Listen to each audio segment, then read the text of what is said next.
I, Vegeta, the Prince of all Saiyans, hereby command that you do not listen or subscribe to the Dragon Ball 4 Life podcast. Whatever you do, would you defy royalty? No! Bye!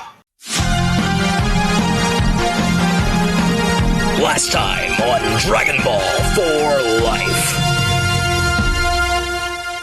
So look, listeners, I know we back. I know that, you know, we haven't done this in a minute. We actually haven't done it for an anime, actually, but we are bringing back the 10-second recap. I know 10-second no context recap, baby. Look, let's give the listeners a bit of a backstory. So I hit Trav up. I hit Trav up off the mic, and I was saying to him, you know, I was having an internal conflict, lifers. Like I was looking at myself in the mirror, and I was like, bro, are you washed? Are you Kawhi Leonard out here? Are you Joel Embiid? Has your knee just given up on you at the start of the season? Right? Am I not playing back to backs? What's going on with you, bro? And I hit Trav up, and I was like, dog, like I've been lunching on the recaps. Like we just be kind of getting into the episode, and we don't really like go over what's been happening. I was like, yo, I don't know what's up with me, bro. Like, am I throwing off? And I was like, so I went back to like listen to some older episodes, like to just kind of try to recapture the magic, because it's been a minute since we've done a review, and like Trav said, we've never done an anime review, and I totally forgot that we never did recaps. We just did full reactions. You could go for recaps and chapter breakdowns and analysis other places. That's not why you come to DB4L. You come here for the vibes and the laughs. And then I was listening to the episode, totally forget that we would replace a recap with a 10-second no context recap before we would just get into the shits. Right. Totally forgot. So we back. And as men of the return, people, we giving it back to y'all. We giving it turn. So 10 seconds on the clock. I'm gonna bring it back. I'm gonna usher it back in to make up for doubting myself. I put myself in the box. I was like, bro, you slacking. I wasn't slacking. I just forgot the sauce. And for additional context for the listeners, Mr. Porter holds himself to such a high standard. Oh yeah, I almost shortchanged this. He said 5 seconds. I said, brother, I don't think it was ever that quick.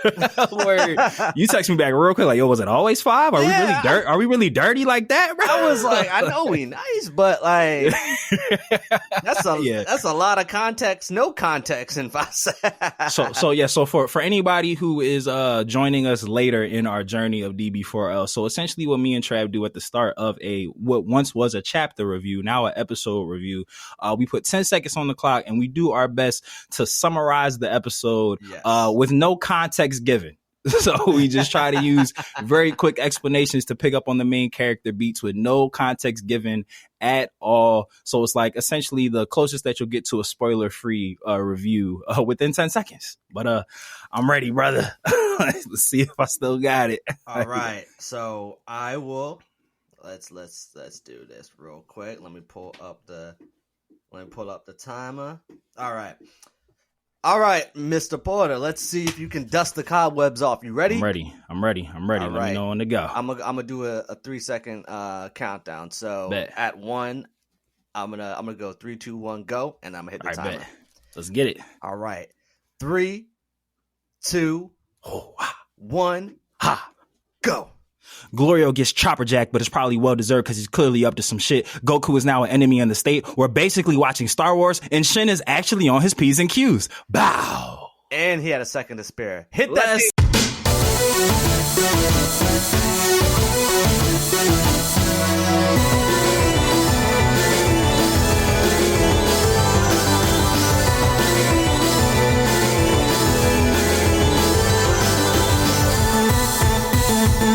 Anime, we have your attention, please, and welcome to another episode of Dragon Ball 4 Life, where you come for the content, but you stay for the culture. And in honor of the return of the 10-second no context recap, we gonna do the old intro just for shits and giggles. You know, so we talking about Goku eating soul food. Woo! We talking about Ichigo with our Ichi bros. We them outlaw stars, giving you them outlaw bars. And preaching the good word on all things nerd. As always, we are your host, the Fusion Dance Dons, aka the Mind Gods, aka the deadliest backcourt in Z podcast industry. I go by the name of Bro Gita, the Prince of all sayings, Mr. Matthew Porter, aka Matty Ice, here with my counterpart, the Oop to my Majin Buu, my Dende One, going from the lookout to the cookout, Mr. Troto Trav. Talk to the people, Trav. Y'all know who it is. It's the kid Troll Told Trav, and I just had to check real quick because... Hey. Is this thing on? Mic check 1 2 1 2. Like a saying, I say this with pride. So proud. Lord Beerus, he knows that I've never been a cheater, so that's why I stay with one woman like Vegeta. And we are back for the episode 4 review of Dragon Ball Daima. And I know y'all probably wondering, there's a voice missing here.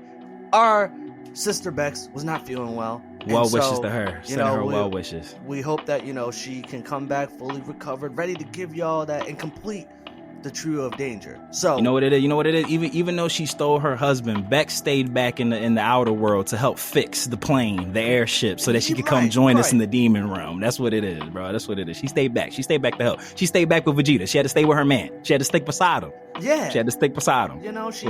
Listen, Bex, she gonna make sure the prince is alright. So we gonna make sure Bex is alright. So big facts. Bex, we gonna see you for episode 5, and we, back to our regular scheduled program. But anyways, we back. What an episode. Episode 4, titled Chatty.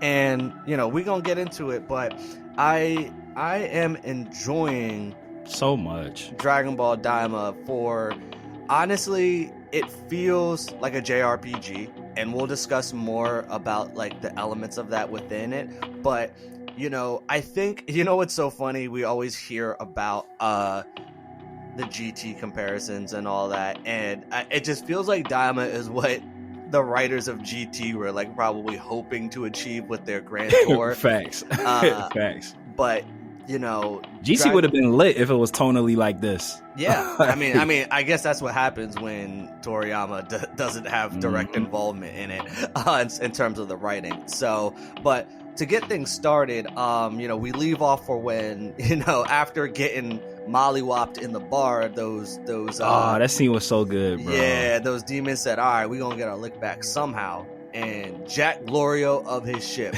And left him a note. Yes. And that was, Thieves with class. Thieves with class. And so now they, Name of this episode. Yeah, exactly. We got Shin, Glorio, and Goku now needing to travel on feet because now they are without a ship. They got this shit jacked. They said, God damn, I thought we left the hood for this.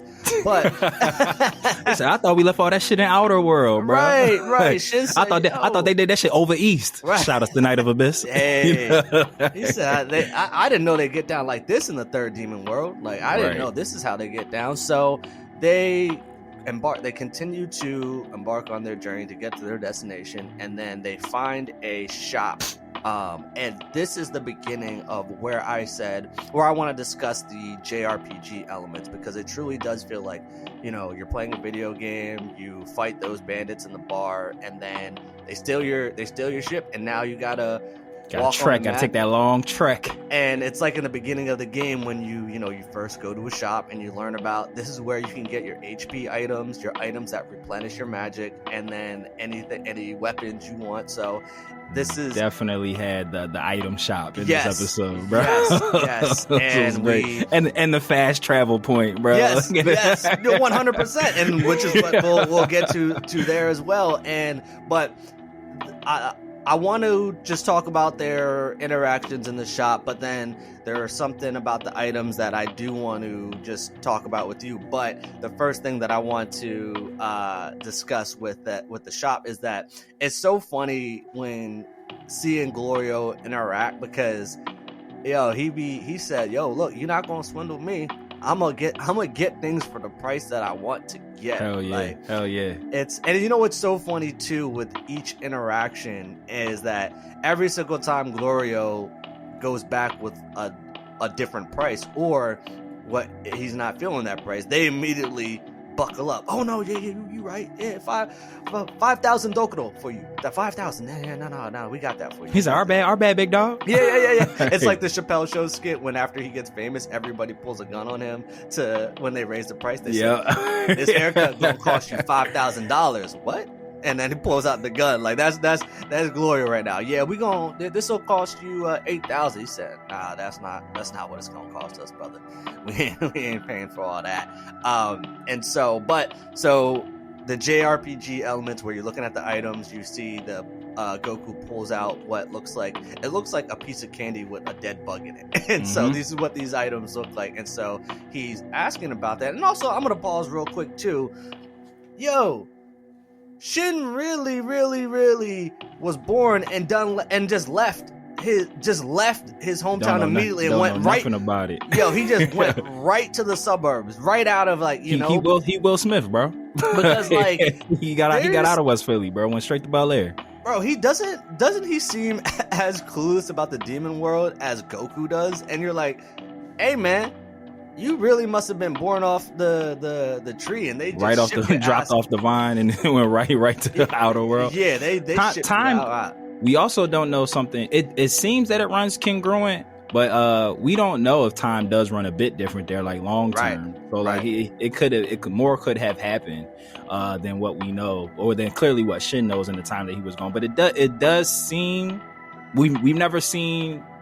Once Goku goes back, we'll see. That'll pretty much like confirm or deny if like time works differently. But we don't know if like the development was different. But while we on the topic of Shin real quick, before we get into the item shop, because I definitely want to talk about all the awesome bugs that are that have like adjacent things in the outer world. That I feel like they're giving us context clues of what to see in the future. I loved every second of that. I really, and as a podcast that is very, I won't say anti-Shin, but we definitely hold him accountable for his buffoonery. I love what they're doing with his character here, like having him like. I feel like before this show started, when we were like getting trailers and everything, I'll probably say a common consensus between me, you, and Bex, we were dreading the buddy cop adventure of Shin and Goku for how nerfed Shin has been through Super, through the end of DBZ. But it seems that I love the fact they're dynamic, because like with the Super and now Daima version of Goku, we've talked about this in the past, they clearly have like kidified him. I won't say dumbed him down, but they've made his character way less complex than what he was in Dragon Ball Z.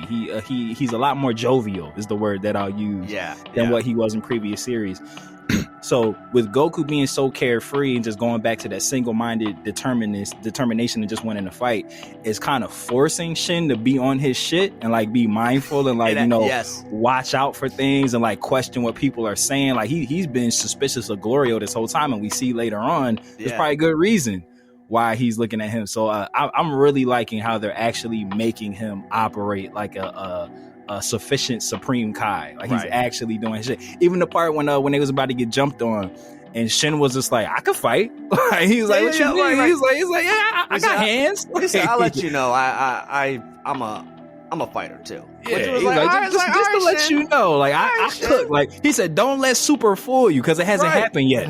he said, I got hands. Yo. He said Super hasn't happened yet, but you'll learn that I actually got involved in the Majin Buu fight. He said it's a reason Piccolo forfeited that fight, bro. Like he's like, come on. He's like, come on now. I'm just saying, like you saw how shook Piccolo was, and you respect Piccolo, so respect me too. But yeah, no, it's facts. Honestly, like, even though he still has his Shin moments, I will say it is good to see him acting as a more so of a Supreme Kai. That also too, like, you know, he gotta show baby bro that he ain't sweet. He gotta show him like, look. He said, yo, just because you stayed in the hood and I moved on to Bel Air, he said, don't get shit twisted, bro. Right. Like, he said, I'm about that action. He about to pull up to his brother Degasu and be like, look, you won the nigga, you got your nigga now. Like, he said, don't be my Negro, be my nigga. Be my nigga. he said, boy, you got him now. You got him now. Big facts. So great reference. Yeah. Great reference. My favorite scene from that. And so they're at the shop, and you know, Shin doesn't really know what those items are. So that's when one of the shop owners, she tells them that these are Medibugs, as they call them. And, you know, there's one that specifically replenishes your health, which, you know, is like a senzu bean. There was another one for ki and magic. But then there's another Medibug that is for fusion. Yeah, man. When you eat that too, and then what I'm actually interested too, and I want to hear what your thoughts are. Do you think that first off, I think we would both agree that this is basically alluding that fusion's going to happen 1000% in this. But what I'm curious to know though is, do you think that with these Medibugs, if it's just two people confused, or can more than one? Because we've never seen a fusion of more than two people. And when they were, I could be wrong, because I did only watch the episode one time. Same. But I want to say when they were showing kind of like the pictograph or like what each thing did, I thought I saw more than one person, more than two people. I think I did too. And I thought I saw like three people grouped up in that. And I could be wrong. I have to go back and like look, but I swore it was like a third person. Right. Like that was like part of that group. But yeah, that'd be nuts. Like I wonder, what if it was Goku, Piccolo, and Vegeta? Like that's what I'm saying. What like, would the skin tone be? Cause I feel like this is right. It'd be on some Fusamasu shit. Yeah, right. Like cause I feel like this is a really good way that they can include something from GT and make it canon. But I don't know how they would do it. Like this would be like a possible cool way to do Super Saiyan 4, like 3 Saiyans fused together could make 4 maybe, but it's just like it's only Goku and Vegeta that would be part of it. Like I don't know like how they pull that off, but yeah, I feel like there's a way that something that we know about could be brought into canon through a 3-person fusion. I just don't know what it would be yet. Like and that's what I was like wondering too, because I'm like, all right, well, number one, they're basically telling us that fusion is going to happen. But number two, it's going to be a new fusion that we've never seen before. But also, I would love to see if they did more than two people. And another question that was maybe they can introduce it, because they did say that shit from Daima is gonna be used again in future Dragon Ball properties. Yeah, maybe the 3 Tamagotchis fuse together. Maybe they fuse together, and like just having that technique present is something that we could see later in Dragon Ball with like 3 Saiyans fusing together. Yeah, that could like, now that they know that it's 3 people can fuse, all right, we need to hold on to that ability. Like, you need to think about that one. Maybe that's just a way to like implement it, like get it on the board. Right, for sure.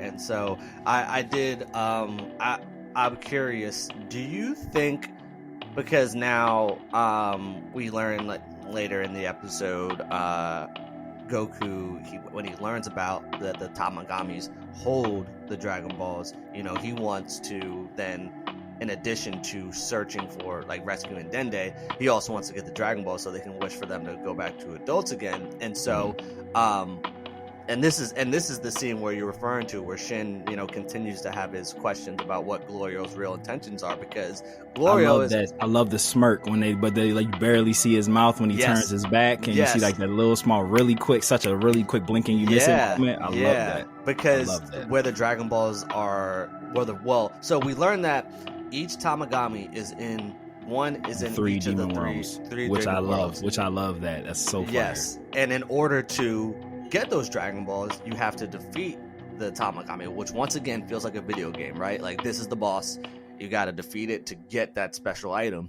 And so Glorio tells them that it's actually in the opposite direction of where they're intending to go. And Goku says, but we can still rescue Dende and also get the Dragon Balls at the same time. And Glorio, it took 0 convincing for him to align with that plan, and that's what then raised Shin once again and be like, so what exactly is your, like, he's thinking like, what is your intention? Because you know what's funny, I had to watch that scene twice, and I hope it was intentional, because like hearing you say it kind of made me feel like, because at first I thought it was bad writing, But then I was just like, because I was like, that plan doesn't make sense. No. Like going out like at first, but then like hearing you say it, and Gloria was just like, oh yeah, great idea. And it was like, no, that's not a great idea. Right. But then it's just like, oh wait, like he's probably like gassing Goku up. Right. Like, yeah, let's do that. Because then my brain starts thinking, what if Glorio, whether it's for himself or whoever he's working with, they actually want the Dragon Balls, and they know that Goku is strong enough probably to defeat to get him. Yeah. Tamagamis. And another thing, and I love that it's kind of like been a subtle thing that they haven't really focused on, because I when it comes up, it's going to be like, oh yeah, like put all the pieces together.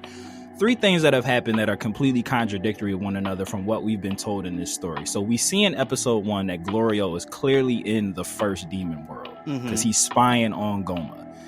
We then hear that unless you from there, you can't go in there unless you have special permission. Like you need permission to pass through the seals. Right. And Glorio did say that the 3rd demon realm is basically the hood. So barely anybody from the 3rd demon world has that access. He says all the people from the 1st demon realm usually have those permissions to pass through each layer.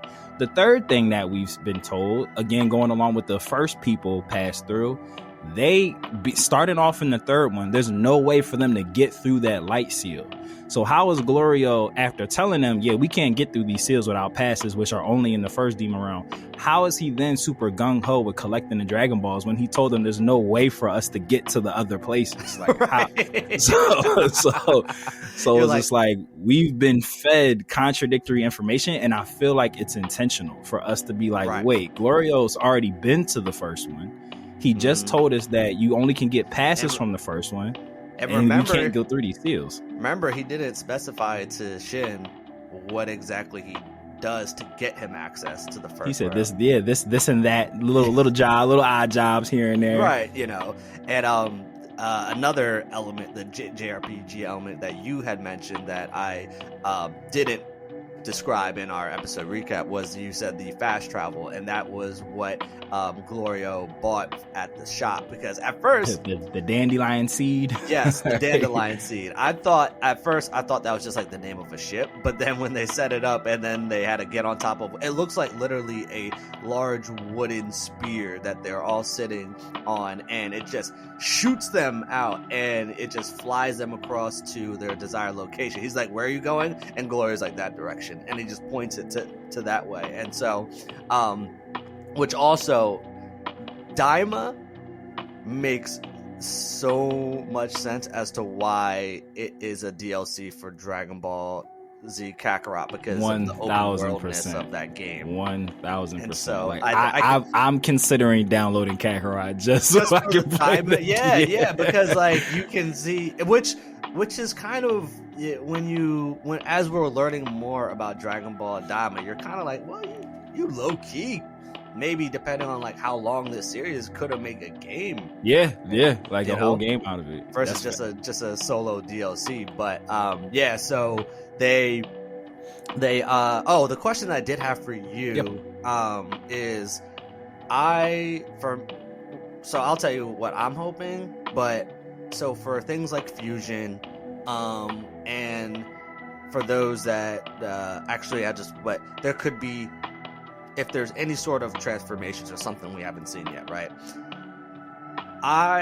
Do you think and want or hope that when these things do happen that they are adults at this point? Do you think that there'll be kids throughout the whole time in their demon realm? Like, I personally, if we get a new fusion, I kind of hope it happens when they're adults and not like the kid chibified version, which like I could see Toriyama doing, but I really hope that like by the time that we get to those cooler moments that they are adults, and we're not just only, because I mean, I just think of the fact that we still haven't gotten adult or teen Gotenks. We still get the little kid version of it. Right, so, they've been kidded down. Yeah, exactly. So what do you? I'll be so sick if Goten and Trunks Return is still like kid age infused, and we get kid Gotenks again. It's just like you just don't want to give us teen Gotenks, bro. Like,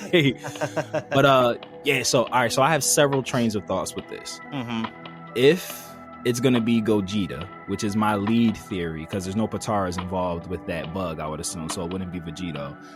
Because we've seen Gogeta, I would actually really like to see a kid Gogeta. I feel like that'd be. Do you think it would be Gogeta though if they use? It could be like a totally third thing. That'd be wild. Yeah, like, I think if they use the bugs, it's gonna be a totally new. That'd be dope. Fusion. So here's why I have several. What would be the name? Here's why I have several trains of thoughts with that. Veku is kind of fire. Veku's kind of really fire. Yeah, that hasn't been used yet. There's been Vegito, Gogeta. Yeah, Veku's kind of like really fire. I kind of like that. Okay, like, we might have to bleep that out. We might have to bleep that. Or matter of fact, keep it in because this has obviously been written. Like, so we could timestamp that. Yeah, go back and be like, let's find out. So where my several trains of thoughts is, like, if it were to be Gogeta, because we've seen him before, I'd want it to be the kid version. So I feel like it's a new take on an existing character. Yes. If it's something new, 1000%, I would want them to be an adult when it happens. Yeah. My third avenue, it would have to be something. And you know what? I kind of might have answered my own question as I was about to say it. What I was going to say is my third thing. It would have to be something that they either find as unnecessary moving forward or unable to obtain again because it wouldn't show up in Super, and we know Daima's before Super. Mm-hmm. If the bug, which only exists in the Demon Realm, is the way to get Veku, that would make sense as to why we never would have see it in Super, because they don't have access to that bug. Exactly. So yeah, if it is Veku, then I would want them to be adults. Yeah. But in the opening theme song, which I fucking love, Daima Wonderland, love that shit, bro. Like, we do see an adult. Sounds like a JRPG intro, bro. I love it so much. We do see a shot of an adult Goku on Nimbus, so I do feel like they are going to be adults at some point in the Demon World. I do want to ask one question to you with the opening theme. Mm-hmm. What do you think that bird is? In the opening theme song, like at the end, they show like that silhouette of that winged creature going off into the light. Because I know sometimes anime opening themes love to do the angel feathers. Right. That's like a reoccurring trope. Right. But I feel like they make a real point to. They literally end with that. So right. I don't think it's just something for the opening theme song. I feel like it is going to be something in the show. Yeah, I to be honest with you, I didn't really put any thought to that, but I'm gonna definitely like look at it again. When it's legit like the last thing you see in the intro before the episode starts. Well, so I was like, that has to be a thing. What do you think? There's maybe that's their dragon. Okay, like maybe it's like a feathered dragon. Like maybe that's like whatever. Like it's something. Yeah. Like, which would be dope. I'm pretty sure before we get into the village shit with the fight scenes, I definitely want to talk about that before we close out. I'm pretty sure this is in episode 3, so we'll not to snitch. We're doing this out of order. We're recording 4 right now. We're gonna do 3 later, and y'all will know why we do episode exactly 3 at a later time. But we'll probably put them out in order, so all of this is a moot point for you listeners if we do 3 before 4. Right. But in episode 3, me, you, and Bex had mentioned, I think maybe during episode 1 or 2 of our review, we had talked about, matter of fact, Trav, you brought it up, where we talked about what was Deborah's temperament before getting stamped with the Majin stamp. And that's going to lead into what I wanted to bring up during the village stuff. Perfect. Yeah. We see the statue, I believe in episode 3 of Vegeta, of Deborah doing the peace sign, and he's got like the heroic pose, and he's smiling and jovial. And it took me back to something that if this was a point that they remembered and maintained it, I will tip my hat more than I've ever tipped my hat to Toriyama. He's already the GOAT of all GOATs, but I'll give him the GOAT of all GOATs of all GOATs. Do you remember in Dragon Ball Z, after Majin Buu did the human extinction and sent everybody to the afterlife, there's a scene of Bulma, Chi-Chi, and Deborah in like a bed of flowers, and they're like making flower wreath hats, and Deborah's got like these wide doughy eyes and rosy cheeks, and he's all happy just like existing with them. I never paid no mind to that part, but I wonder if that's like what Deborah's temperament really has been being possessed by Babidi. Right. And that's such a crazy callback if they like held on to that. Because it's literally a blank. It's literally such a short scene of half goes Bulma, half goes Chi-Chi, half goes Deborah. Just in like a bed of flowers sitting there having like some girl talk. And Deborah's just there all like he's got like the twinkly star eyes and shit. Like my G, I was thinking the same thing too, because I know that originally when that had happened, I think, and I'm trying to remember where I heard this, so apologize to whoever had sourced this or whatever, but I could have swore that originally the reasoning why he was in that realm after he died was because HFIL resembled too much like the demon realm, and so wouldn't really be like a hell for him. But so send him to like a nice place, like how they do with Frieza. Like Frieza was like tied to a tree with stuffed animals dancing around him. But I think what I'm starting to prediction about, maybe he did more good than bad, and that's why he made it into the other world, like the good one. But here's my initial thoughts about what I think we're gonna learn about Deborah. So, but before I get to that, let's just talk about the village that they stumble across, because at this village, the military is there that serves King Goma. They're now letting them know that he is the new king of the demon realm, and they have that statue of Goma. And during this, we learned that for their offerings, in terms of just getting like, it sounds like they pay a certain amount to get like the resources that they need within their village. And now under King Goma, he said yesterday's price is not today's price. He said it's uppeth and it's stucketh. And he said that the previous king was too lenient, and so now the offerings they need to pay more. Was it nine coins now? Yep. Yeah, and if they don't, we learned that they now have these like Broly like collars around them, where if they defy their military, they'll get shocked. And also, if they don't have enough coins, they go to this machine where, like, I was wondering what it was until crazy. Yeah, until the old head was like, no, don't do this. So it seems like what happens is if you don't have enough money, they have this machine that basically sucks out amount of it reduces your lifespan. It was like 3 years per coin, I think it was. Something like that. Yeah, because the guy said, if like he 9 years might kill me. Yeah. Yeah, I think it was that, because he had 5 coins and he was 3 short, and he was like, all right, 9 years, and he was like, 9 years might kill me. And so what I think, because obviously in order to be possessed by Babidi, you needed to have some sort of like deep-rooted,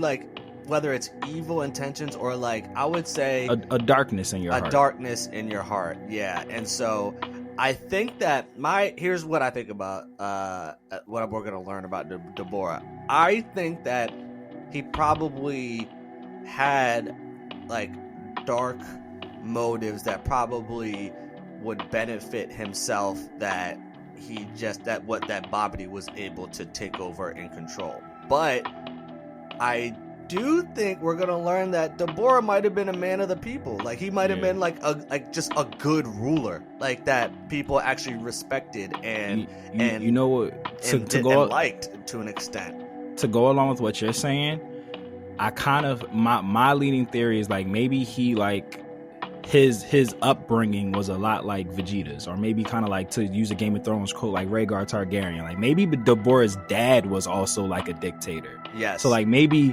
Prince Deborah was on some shit under his dad's reign. Like, maybe he was kind of like drinking the Kool-Aid, but like once he came into power and I said, you know what, like, I gotta take care of my people. Like, right. The way my dad did it wasn't the best. Like, we need to improve on some shit. And he kind of like ushered in like a new age. But maybe like having been a part of a previous regime that wasn't the best is like the lingering darkness. Like his dad forced him to do things that he just didn't agree with. And now that he was the ruler, he could rule by his own standards. And so, and like you said, like, I think there is a reason why they showed Deborah's statue with the peace sign and smiling and everything. And so that is going to be really, and I hope too, we just get episodes in Daima that legitimately are just flat. Like, I would take like 2 to 3 episodes that are just flashbacks of history of Deborah and his family.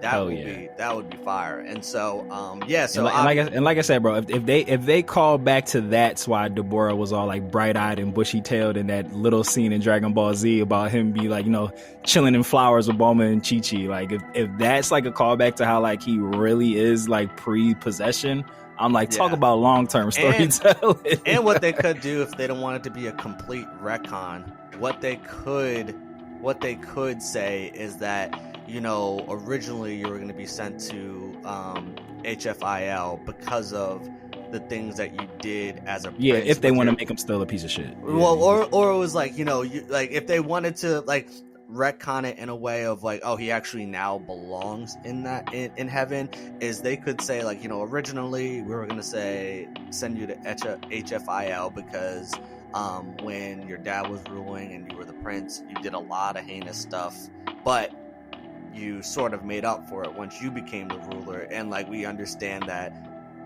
wasn't actually your character during the times with and to super add to that, Trav, because we know this happened after the Majin Buu saga, they could even write into something that like, hey, like, Vegeta showed us that it's not so much black and white, right? Because all that final atonement stuff happened before we saw Deborah in the other world where like the good people go. So like King Yemma could like give that bar like, hey, you know what? Like Vegeta was a bad person. He changed his stars, became a good person. That's why we let him be great. So it's just like, we've expounded our horizons on how we kind of like choose who goes to what spot. Do you think this just came to my head? Do you think we could get a revival of Deborah after they learn about how he actually was, and they're like, he actually is the rule, and like have him rule again, if they usurp Goma, right after they see what Goma is trying to do, or if there's other because we do know that like there's probably going to be other entities that are conspiring against Goma that they want the throne. Like we're gonna see, I think we're gonna see a battle for the throne, and we could end up learning that Deborah was the rightful leader of the demon realm, and Babidi took him away from there, and we gotta bring him back. So that would because look, like because he's not in Super or anywhere else, and if he was brought back and he's ruled the demon realm again, we know that realm is so separate from the outside world. Like it would make sense. Like it wouldn't be no bad writing or retconning if like, why didn't you get Deborah to fight? Like, because we can't get to the demon realm. Exactly. Exactly. It's like it's a little. There's a lot more restrictions to get to the demon realm. And outside of being a drip god, like a lot like Cell, he's a character that I feel like the fan base has like developed this weird attachment to. Yes. And we miss them. And I feel like because he had cool abilities that were different. And not only just that, I feel like his character design, I feel like a big mark of Dragon Ball, like just the franchise, even dating back to just Dragon Ball, the original, I feel like, because so much of it is formulaic, and it's very much if it ain't broke, don't fix it. So that's not me saying like, oh, they're beating a dead horse. But like anytime we get a new character design, we're always just like, ooh, like what's this? Like it's a new shiny toy. Yeah, like future Trunks with purple hair. Like, it's just like, oh, we're so used to seeing black hair on these Saiyans. This is cool, yo. Right. Or like, like Gamma 1 and 2. Like, oh, like cool. Like shit like that. So it's just like getting, like Deborah was a character. It was like, oh, like we didn't get to see him cook too much because, he was washing Gohan in the one fight. Yeah, but it was just like, oh, he's cool. And then the Funimation, that gravelly ass voice, it was just like, oh, this dude's cool as shit, yo. Like with the cat eyes, like. So it's just like you learned he was the king of the demon realm. You're like exactly. I just feel like we were teased. We were given only a little bit of him, and it was kind of like, damn, like he seemed like a cool character. Yeah, and learn about. Even it's something I didn't even think about till just this now. Like with the Deborah and Gohan fight, again, long term storytelling. They fought in a stage that was supposed to mirror the demon realm to an extent. Yes. So and it's like we're kind of getting like that vibe, like so. And he fought Gohan in one of his flyer outfits. drip god. Gohan's greatest outfit of all time, you know? Just like how stocky he was in the Super Saiyan 2. Like, that's an underrated fight. It really is. Dragon Ball Z. It really is. It's definitely an underrated fight. And it also was like the vehicle to Majin Vegeta. Like that fight is what led Babidi to peep that. Well, Deborah peeped it actually. That this nigga be on some shit. Like, he got some demons inside. He said, I'm snitching. He said, I'm snitching. Yo, he got some past trauma that he hasn't quite yet addressed. But once Vegeta was just like, he said, call your bitch ass son down here. Let me hop in. I'll beat this motherfucker in 5 minutes. And Deborah was just like, 5 minutes? He's like, he be cooking? Like, what's going on? He said, I'm snitching. But yeah, I would. Damn, now that I'm hearing you say it, that's like put the battery in my back. I feel like all these sub Deborah references showing the statue, I feel like it is teeing up to either get some flashback plot exposition on him, or shit, even bring him back. Like that shit would be fire. Like if they defeat Goma and they need a new king, like that'd be fire. But I'm also, and I feel like it's kind of been confirmed through that whatever Glorio's actual like plans are. I feel like he might be one of the demon realms, like prince of that realm. Like whether it's like the third one. Yeah. I feel like he's like the heir apparent for one of the 3 levels. Like I don't know if it's like, and maybe he actually does end up being the one that takes over, because like maybe he maybe he is trying to right the wrongs. Ooh, wait, hold on. What if Deborah's family took the throne from Glorio's family and like cast them out into the 3rd demon realm, and that's why they've been living there? And like, what if Glorio's plan is to try to get his family back into the throne, and that's why he's like trying to get these Dragon Balls? You might be on to something. What if that's part of it? He's just like, you know what? Like, let me use these Saiyans to get my family back. Because remember, Goma wasn't able to have 3 wishes.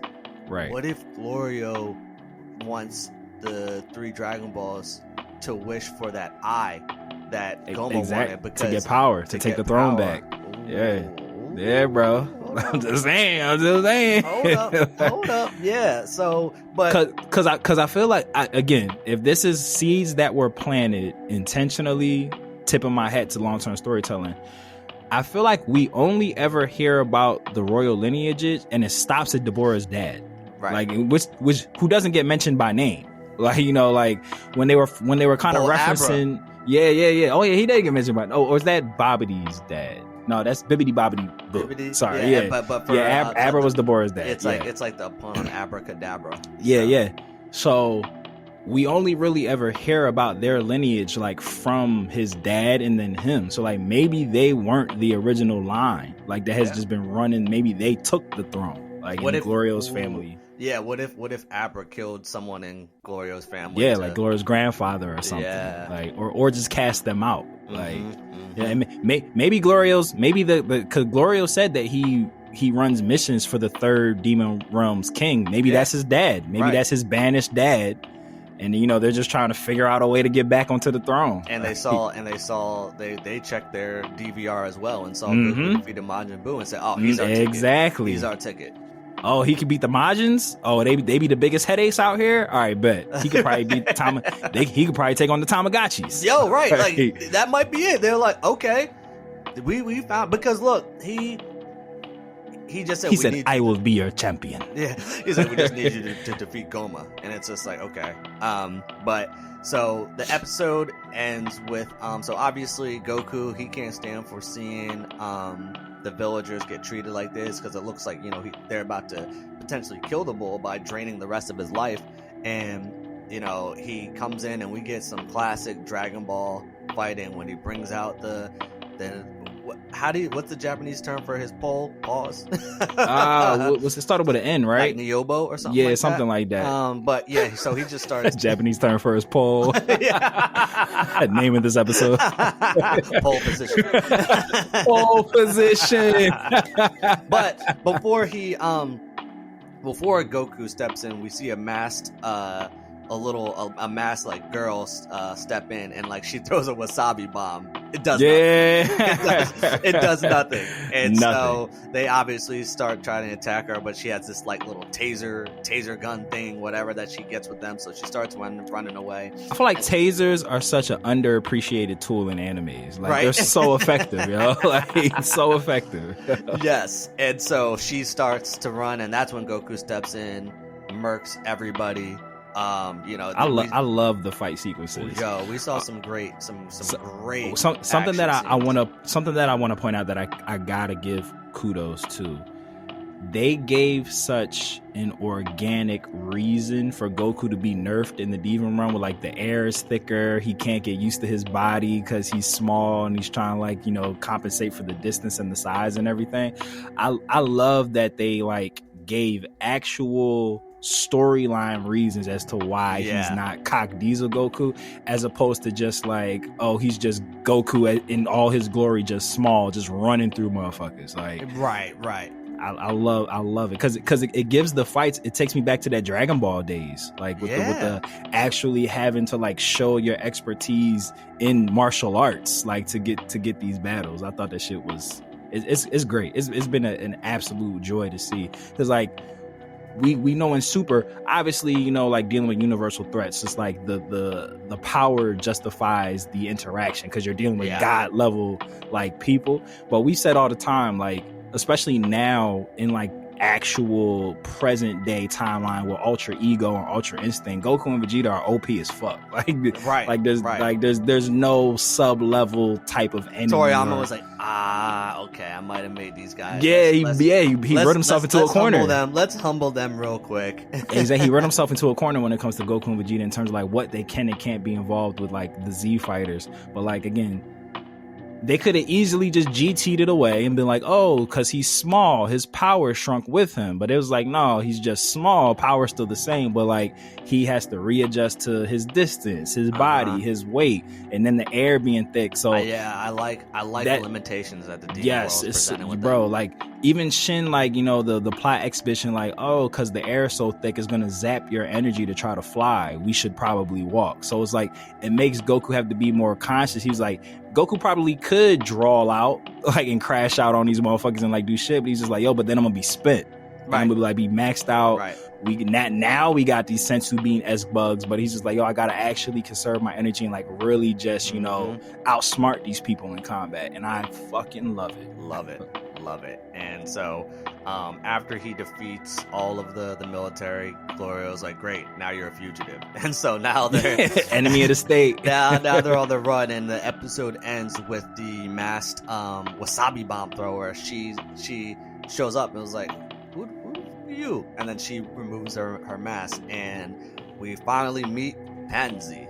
And that's going to be the name of episode 5. And so this is about to be the crew that you're playing through the main quest of the video game through. So you know, it's funny because, you know, as I was watching through this episode of Daima, I gotta say I was just kind of like just smiling because it was just cheesing the whole episode. It's like, it's just fun, man. And like, so much fun. I think, you know, of us, you know, what's actually hilarious, not what I'm about to say, is that the things that we complain about Goku's character in Super make him so endearing and lovable in Daima, of just like how he is in great this kid pickup. version. Great you know, pickup. I'm enjoying seeing Kid Goku right now. I'll say that. And like, I need Piccolo and Vegeta to get there ASAP, because I need to see more interactions of chibified Vegeta and Piccolo. Oh, it's gonna be so it's just like I can't speak highly enough about this show, and they literally all my expectations were subverted from like what are I would love to do this is super meta. At the end of Daima, we should do a episode rewatch of our predictions of Daima. Like, just because I feel like just in the first 4 episodes, they've already like squashed so many of my concerns with what this show possibly, what I thought it could have been. I mean, once the series is over, we could do a recap of like met our expectations, what surprised us, and what were some things that we wish we would have saw more of. Because to go along with just like you said, bro, it's just fun. Like, I'm just enjoying myself. I'm just having fun. Like, this whole new world, like, allows me to not take things new seriously because it's rules that I don't know. Like, we've been part of, like, the outer world, as it's now called, for so long. Like, we know what works here, what doesn't work here, like, where they're, like, bending the lore to try to squeeze shit in that they didn't think about before, and now it's just like we have zero expectations because we don't know what flies here, right? And it's great. It's not all about power. Yo, like strength. I mean strength, I should say. Yeah, power level isn't king here. Right, exactly. And then also too, I can't wait for Vegeta to have to adjust to the air. Yeah, like when he's just like, oh, whoa, what is this? Like he goes to fight someone and he actually like just whiffs on a punch. he goes to crash out and he's like, oh, I'm tired of shit. One thing that I did want to point out real quick that I forgot to mention earlier was when they were walking towards their location before they got to the shop, they got ambushed by this troll, and Goku was able to point it out before they ambushed him. Oh, the key. Yeah. And he said he was able to sense the key, and it seems like Glorio wasn't aware of like, it doesn't seem like Glorio can sense ki. And so I'm wondering if that's just Glorio specific or if like that's a demon realm thing. Yeah, if they don't have the ability to do that. So that's one thing I just wanted to point out to take note of for maybe in the future, because if it's not a Glorio specific thing and it's just across the demon realm, I'm wondering if that's something that they can use to their advantage in the future. You know what's something that I know for a fact is going to be hard for us as like people who are like steeped in the lore. It's going to be challenging yet very fun to try to find a balance between like what I know are things that existed during a time before this show existed. So for example, Demon King Piccolo could read energy. And that was something like now that Daima's established and we know that the Namekians come from the demon world, to go to your question, of Dragon Ball lore, that should just be a Glorio thing. Right. But a show that was made back in the 80s, I shouldn't hold the fact that Demon King Piccolo could read ki to the standard for everybody that lives in the demon realm. So it's maybe only Namekians could do that in the demon realm. Yeah, so it's like picking and choosing like how much of this is us being too smart of fans, like purposely over expecting certain things. But I just want to end on one thing that you were talking about, just with the fun. The thing that I'm really, really enjoying about this show is that you can tell just from like what we know is still to come that like at some point the tone of this show is going to shift. Because like we're right now just in like the exploratory stage. We're fleshing out the lore of the demon realm. It's only Shin and Goku. We know that Bulma, Vegeta, and Piccolo are going to show up. We know that there's going to be fights with this Tamagotchi. We know that we're going to have to go to all three of the demon realms where the vibes are probably going to be vastly different. So it's just like, I'm just so excited with like the roller coaster of tones that this show like has the potential to take us on. Yes. And I'm here for all of it, bro. Like we haven't even gotten into like once Goku and Vegeta like actually do get adjusted to the fighting style and we start seeing some like classic DBZ style fighting, like it's just, bro, just they take my money, just take all of my money now. Can't wait until with the moment when Goku's able to go Super Saiyan and we see it's gonna be lit. So I actually do have a question for you, Trav, before we close this out. Okay, just going based off of the demon realm lore about the pointy ears. Is Dodoria from the demon realm? Might be. Look. Now we're gonna start looking at everybody with pointy ears. Everybody that's ever had pointy ears. You a demon for real. Which is just like, if he is, then like I would just love to know how all these different beings were able to escape from the demon realm. And like I hope they go back to, or they give us history on why the Namekians left. That, but also why at one point they then made it forbidden for people to leave the demon realm. Like there's got to be a reason of why they then made it forbidden. So I hope they get into that. That would be awesome. I wonder. Like I'm just curious if there was just like there's the Dorios of the world, or if there was other beings that had left the demon realm and started doing heinous shit in the universe, and they're like, all right, we gotta keep y'all in here. Y'all can't. I also wonder if it was a slip up or a plot point that's going to return earlier, but we kind of got something that might have been a retcon, and I don't know if it was intentional or accidental, but Glorio tells Goku that the Demon Realm Dragon Balls, he said you could refer to them, they're basically the original Dragon Balls, but in Dragon Ball Super, they say that the Super Dragon Balls are the original Dragon Balls created by Lord Zeno. So I wonder if there's like a point of contention there. Yeah. I wonder if there's a point of contention there, or if that was just like a oops, we forgot. Yeah. Or they could say something like, I don't know. They was lying. They're demons. They lie. like original Dragon Balls that are used by mortals or something like that. I don't know. You know what's something really random about that too, and I don't. It's not that big a deal, but I feel like it'd be cool. So the Super Dragon Balls are the size of planets, and they're divided up between Universe 6 and 7. I wonder why those were the two universes that Zeno chose to hide the Dragon Balls in. Like, you had 12 to choose from. Right. And you say all the time that 7 and 6 are on the weaker end. Right. I wonder why those were the two that he picked to hide the Super Dragon Balls in. Yeah. I wonder if that's like a plot point that would like be flushed out. Well, we're going to find out. All right, next time on Dragon Ball for Life. Well, my good brother Trav, do you have any final words of wisdom before you close? Oh, shit. Matter of fact, how many stars are you giving this? I'm giving it 7. Well, giving it 7. I would say maybe 6. Maybe 6. I'm only giving it a 5 just to give myself more room of when I do get a 6 or 7. All right, I'll temper my. I'll go 5. I thoroughly enjoyed this episode. I really did. I hope that Toyotaro can look at this and take the world building that Toriyama is doing and apply that to whenever Super comes back, because I do think that we need more of this in Dragon Ball versus just like bad guy shows up, let's get Goku and Vegeta to fight him. They defeat him. Let's get real strong and win. Yes. Yeah. Like, I like the craftiness and just the creativity that they need to do in the Demon Realm, and I think just in general Dragon Ball needs more of that. Yeah. I wonder if Nimbus, like if Goku calls for Nimbus in the Demon Realm, if he can like as a cloud travel universes, like travel between like the outer realm and the Demon Realm for sure. Well, my good brother Trav, I'd love to give you the final word for any bit of wisdom if you have any. Let me see if I got anything I can just come up with right now. If anybody can do it, you can do it. Look, damn. No. He said the episode was just so good, bro. He said the episode spoke for itself. Like, I don't even need to give you nothing. Hey, you know what? I'm just gonna say, look, support us, follow us on the Leak Tree of Might, and don't let the Medi Bugs bite. Hey, let's go.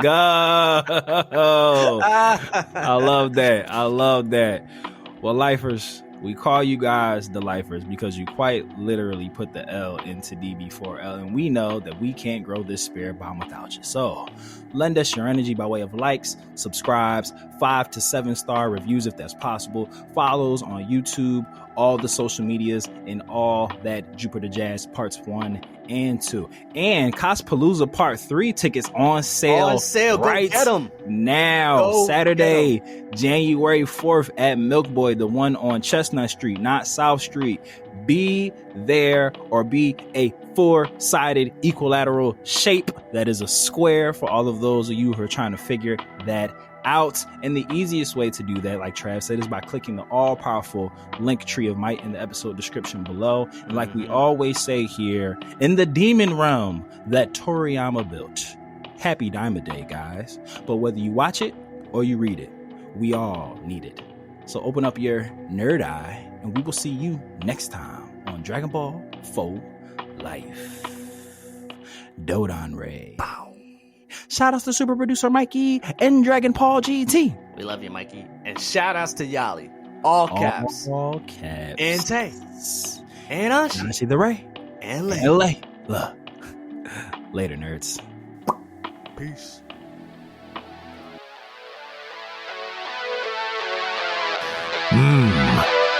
Mortals, listen up. It's your god of destruction, Beerus here.